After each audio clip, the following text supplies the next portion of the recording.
जय श्री राम दोस्तों का स्वागत है। आज की वीडियो में हम ये जानेंगे कि भारत में नागपंचमी क्यों मनाया जाता है। इसलिए वीडियो को अंत तक जरूर देखिए और अगर वीडियो पसंद आए या कुछ नया जानने को मिले तो वीडियो को लाइक, शेयर और चैनल को सब्सक्राइब जरूर कीजिए।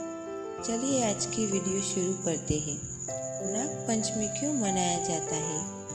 नाग पंचमी भारत में मनाया जाने वाला एक प्राचीन और पवित्र पर्व है जिसे नाग देवताओं की पूजा के लिए समर्पित किया जाता है। यह पर्व श्रावण मास के शुक्ल पक्ष की पंचमी तिथि को मनाया जाता है। नाग पंचमी की पूजा मुख्य रूप से नागों की कृपा प्राप्त करने, उनकी शक्ति और प्रभाव को मान्यता देने और जीवन में सुरक्षा और समृद्धि की कामना के लिए की जाती है। इस पर्व का धार्मिक और पौराणिक और सांस्कृतिक महत्व अत्यंत महत्वपूर्ण है। इस पर्व की महिमा को समझने के लिए हमें विभिन्न पौराणिक कथाओं और मान्यताओं का अध्ययन करना होगा। नाग पंचमी का पौराणिक महत्व। भारत की पौराणिक कथाओं में नागों का विशेष स्थान है। नागों को भगवान शिव के गले का हार माना जाता है और वे भगवान विष्णु के शेषनाग के रूप में उनकी शैया का भी कार्य करते हैं।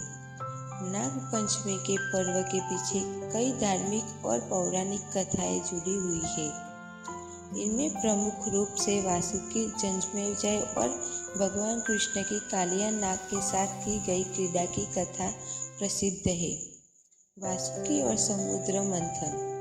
वासुकी नागों के राजा माने जाते हैं और उनकी कथा समुद्र मंथन से जुड़ी हुई है। जब देवताओं और असुरों ने अमृत प्राप्त करने के लिए समुद्र मंथन का संकल्प लिया था तो वासुकी नाग को मंथन की रस्सी बनाने के लिए बुलाया गया।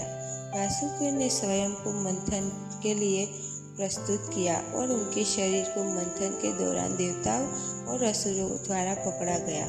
इस मंथन के दौरान वासुकी के मुख से विष निकला जो समुद्र में फैल गया। इस विष को भगवान शिव ने अपने कंठ में धारण कर लिया जिससे उनका नाम नीलकंठ पड़ा। वासुकी की इस महत्वपूर्ण भूमिका के कारण उन्हें उच्च सम्मान प्राप्त हुआ और नाग पंचमी के दिन उनकी विशेष पूजा की जाती है। जन्मेजय और सर्प सत्र। नाग पंचमी की एक और प्रमुख कथा महाभारत काल से जुड़ी हुई है। इस कथा का संबंध राजा परीक्षित के पुत्र जन्मेजय से है। महाभारत के अनुसार राजा परीक्षित को तक्षक नामक नाग ने काट लिया था जिससे उनकी मृत्यु हो गई थी। इस घटना से क्रोधित होकर जन्मेजय ने नागों के संहार का संकल्प लिया और एक विशाल सर्प सत्र यज्ञ का आयोजन किया। इस यज्ञ में मंत्रों के माध्यम से सभी नागों को बुलाया गया और अग्नि में आहुत किया जाने लगा। यज्ञ की शक्ति इतनी प्रबल थी कि कई नागों की मृत्यु हो गई और तक्षक भी यज्ञ में आकर जलने के लिए बाध्य हो गया। इस यज्ञ के दौरान नागों के कुलगुरु आस्तिक मुनि ने जन्मेजय को यह यज्ञ रोकने का आग्रह किया। आस्तिक मुनि के प्रभाव और बुद्धिमानी से प्रभावित होकर जन्मेजय ने यज्ञ को रोक दिया और नागों के जीवन की रक्षा की। नागों की इस बचाव कथा के कारण नाग पंचमी के दिन नागों की पूजा की जाती है और उनके प्रति सम्मान प्रकट किया जाता है। कृष्ण और कालिया नाग। नाग पंचमी की कथा में भगवान श्री कृष्ण की कथा भी प्रमुखता से वर्णित है।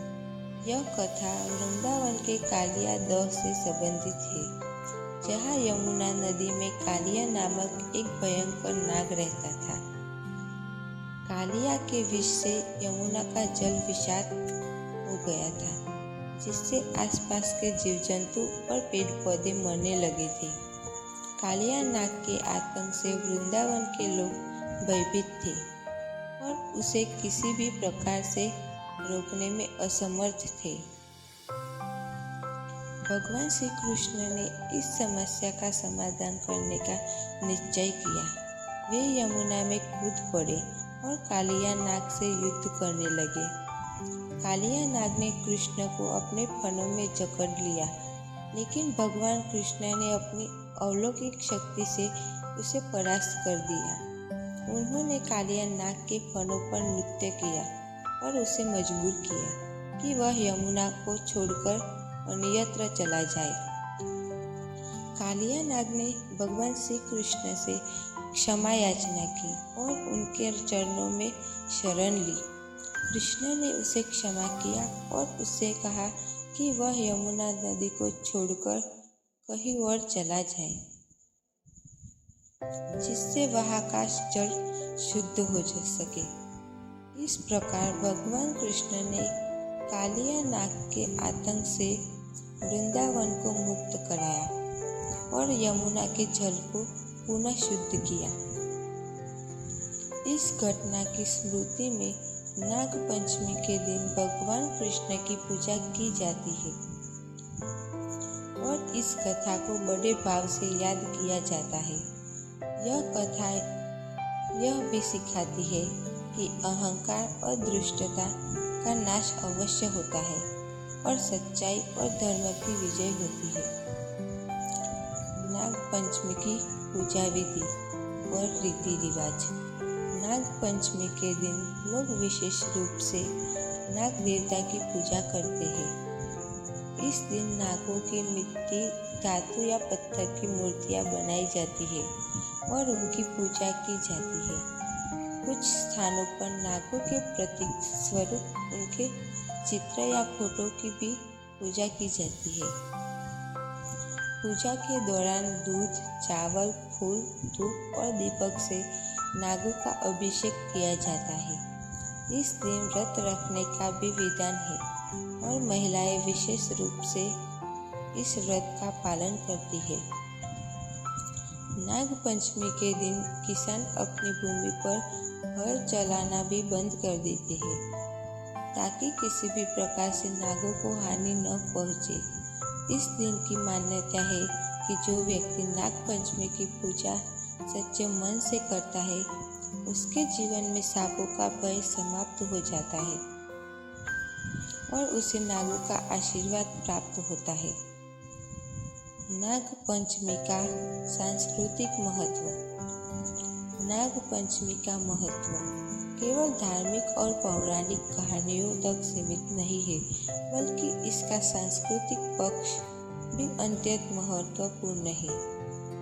नाग पंचमी भारत के विभिन्न राज्यों में विभिन्न रूपों में मनाई जाती है। महाराष्ट्र, कर्नाटक, आंध्र प्रदेश और तमिलनाडु में यह पर्व बड़े धूमधाम से मनाया जाता है। कुछ स्थानों पर लोग सड़कों पर सांपों के साथ नृत्य करते हैं, जबकि कुछ स्थानों पर उन्हें दूध पिलाने की परंपरा है।